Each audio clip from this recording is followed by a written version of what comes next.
Amici della Sardegna, incuriositi da alcune foto e da alcune informazioni degli amici di Archeosarrabus, abbiamo deciso di andare a scovare un nuraghe fantastico immerso nella natura più selvaggia in territorio di San Vito. Abbiamo parcheggiato le biciclette quasi in pianura vicino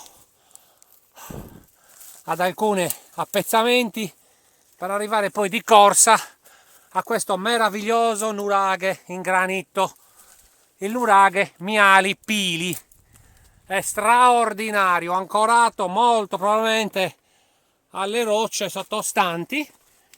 Questo nuraghe ha dei conci impressionanti, è meraviglioso, stupefacente, non è neanche difficile da raggiungere.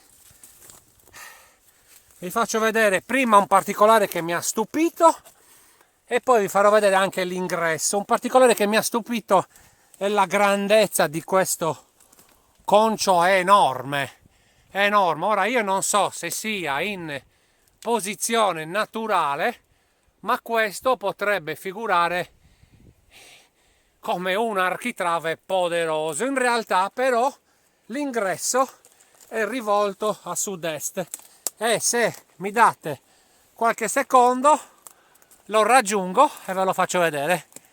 A tra poco. Ecco, ok, un attimo, abbiamo fatto il giro di questo bellissimo nuraghe che, vi ripeto, si chiama nuraghe Miali Pili in territorio di San Vito, e vi faccio vedere l'ingresso rivolto in direzione sud-est. Eccolo qua, ragazzi, magistrale con questo architrave fessurato, pazzesco, bellissimo anche questo nuraghe, amici.